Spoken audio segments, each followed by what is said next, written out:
Right, okay, we're at the Isle of Ely and it's an open day for big names in the industry. They get together, and especially regarding potatoes, they're celebrating a new one here today called Babylon, which they've been working on for some time. And that's hopefully going to get out into all the fish and chip shops because it's supposed to be quite a good one. There's other potato suppliers too, and we're going to go onto the fields after, so we'll do some videoing of that where we're looking at the new crops. We're in the Fens in Cambridgeshire, and it's about 1,500 square miles of flat farming land. A lot of it's under sea level. I say I don't know how much of it, but a lot of it is, so they have to be careful of flooding all the time. So we're looking forward to this. We've got a chippy van, as you can see behind me there, and we're going to have, everyone's going to have free fish and chips after. So I'm going to have a word with a couple of the insiders here, a couple of the top guys, and a few others. You're right there. Yeah. Top guy, wherever you are, top guy. Cheers. So yeah, we're going to get out onto the farm itself. There's a big truck here around the side, and it's going to cart everybody. I'll get a video of it. It's going to cart everybody around. So this is a real privilege to be invited to this. It was a real privilege to be invited to the National Federation of Fish Fryers National Fish and Chip Awards in London earlier this year in February. So it's all a really nice privilege, and we're thrilled with it. So it's filling out. It started at 9:30. All kinds of things going on here.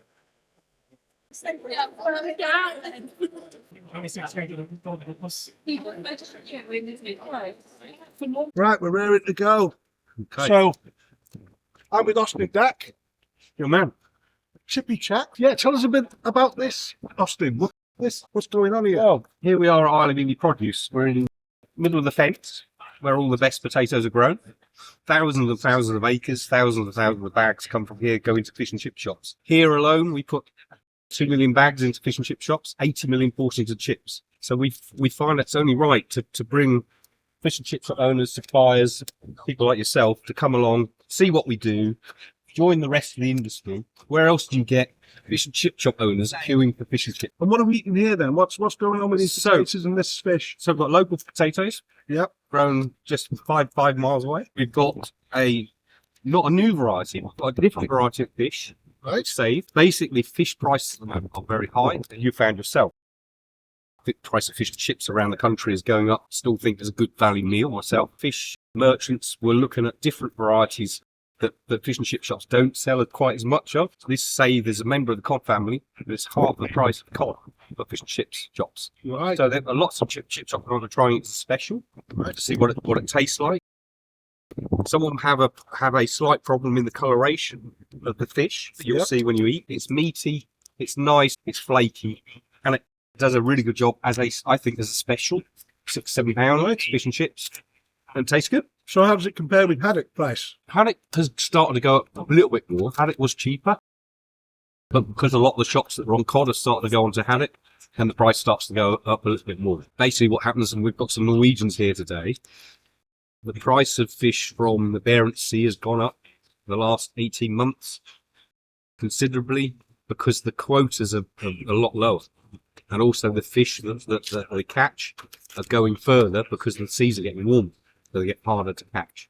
So the fish price has gone up, therefore fish and chips slightly higher. But then I don't think it's disproportionately different to anything else that's gone up. A goujon meal like this is enough for me as well. Yeah. You know, if this is priced at £6-7 in your shop, it's fantastic. Compare this to a McDonald's. What do you get for that now? Well, McDonald's has gone up 60% in the last 5 years. They haven't displayed that anywhere. The price has just gone up. And there's only trace preservatives, trace additives, and that's only probably in the batter. You know, there's just nothing there. When you look at other things that are packed with it. Countryside won the National Fish and Chip Awards Best Mobile, which you were there. You imagine rocking up and having 100 of the best fish and chip shop owners queuing to your fish and chips. Add to that, frying something new. Yeah. Big time. But fun, he enjoys it. You can taste a slight difference to what you're used to. You can. But it's delicious at the same time. And will they serve it? Is it important, say, the texture of the fish itself to keep the skin on? Or is that just preference today? I think there's a mixture there. I think Yeah, there is. he's done some on, some Yeah, off. due to the volume of people here. I actually prefer skin on myself. I do. I think all the fats and the oils, the juices permeate the meat. So after this, we've got a nice little tractor set up. We're going to take the chip shop owners and yourself, we'd like to come out to one of the fields, and we're going to actually see the potatoes just before the harvest, dig some up and show them the crop as we described for the year ahead. Oh, for sure. Yeah, that's a nice chunky piece, isn't it? And is it like that? I mean, will there be sort of varying thicknesses overall? Well, I mean, it's just similar to salt in the 70s, 80s. I remember it was placing chips or cotton chips. Now it seems to be haddock or cod, and it's very, very hard to get people to change their mind on a variation. But if you can put a special on, fish and chips, tell them what it is, tell them where it's come from, special price, it tastes as good as this. I think, especially for a lunch. And a great batter like this. He's super light. He's not. Yeah, I actually saw him making that in the kitchen this morning. No, I'm not going to get a chat with him even for that. Well, everybody needs to be served within an hour, so he'll be flat out, and then people will go back for seconds, I'm sure. Yeah, no, That's good. Oh, it's nice that it's on. But put it back then for a start. No, it's a free thing you put on as well. Thousands of pounds, yeah. We think the AV alone. But yeah, this is fabulous. I'm loving this, and the weather's just right because we wasn't sure what it was going to be. Like rain earlier on in the week. We've got a new Babylon lorry. It's all about Babylon. It's now going out to market. It's going to be available all year round. We just had some chips from the fish and chip shop van that was here, and it was absolutely fabulous. It really was. Only arrived this week, so we've been pushing Babylon as a variety for the last 3 years. A new variety can take 10 years just to even get anywhere near the marketplace, and there can be hundreds of thousands of different varieties that fail, and they all go through a robotic system. Right. So they're tested for all sorts of different things that will help the farmer out. But then we've said, well, okay, that's great with doing that side, but to kind of involve the chip shop at an earlier stage, because you can get the best chip in the world that grows yield-wise, looks good, doesn't need as much water, etc., but it gets the shop and it doesn't taste very good. Babylon is from Agrico. We've got Terry from Maya here as well. He's got a couple of new varieties. One is called Lady Jane, which are trialling really well in shops at the moment. Yeah, I had a chat with him before. Yeah. And he seems pretty proud of it. And they really want to push it. They really want to get it out there. But it must be hard when you have so many different varieties, especially one like Babylon, which might be able to be served all year round. Yeah. That's going to be a tricky one to get into when you've got other varieties that want to hit the market. What will he do for them? Is it all like a question of what the people in the area where the chippy is? Several varieties that are so good at certain times of the year, like Sagita is really good early on. So varieties kind of take over from each other. And again, Jamie, who won the award last year, was touched on it. What kind of variety is good for what time of year, rather than just saying, deliver the cheapest, or it's not really what we're looking for.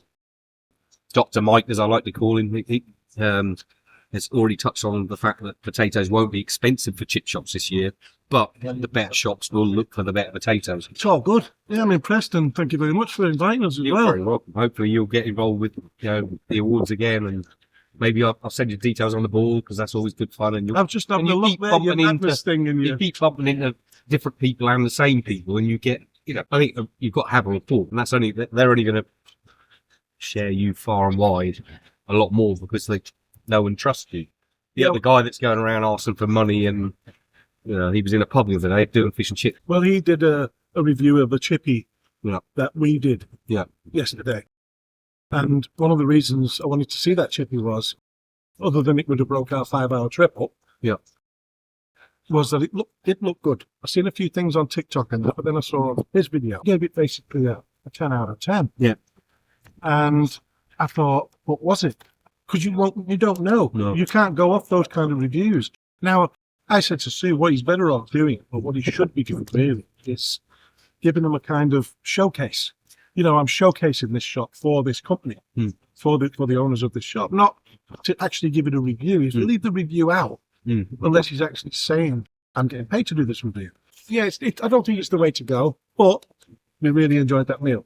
So, but whether it was bad or good, we would still got the same high from him. Yeah, sure. So we really wanted to have a little look at it, and it actually turned out really quite nice. But I know what you mean about people seeing that face and how you're going to get around that at some point. I have more costumes than Mr. Ben. They're really enjoying it. How you doing? All right? That's what it is. Yeah, sorry? Are you filming at the moment? Yeah, Yeah. it's all good. I'm good. Yeah, you're in. You're famous. All right, all right. So do you turn up unannounced, do you? Yes, Unannounced, you don't tell the staff or anything like that? Nothing until afterwards. yes. And then only afterwards do we got the bag of food in our hands. We'll usually sue. You don't have to pay for it all. All right. Sue will give you the card Yeah. and say, we're You just just reviewing know, it. yeah, yeah. And it's like the panic on some of them. You know, it's like, oh, don't panic. You know what I mean? It's probably all right. From Chester Zoo.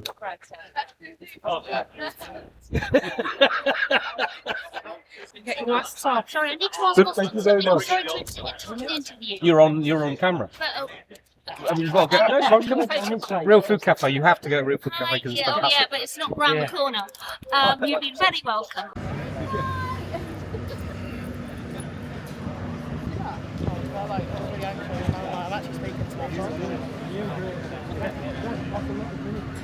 Say we all irrigate, we all do everything the best we can, and other areas haven't got them luxuries. We've got big fancy stores that keep them to the very, very end. This could be actually a cross between the two of the Agria and the Babylon. But it's been super interesting and I can't wait to put this video together. I'm going to go back and join this conversation.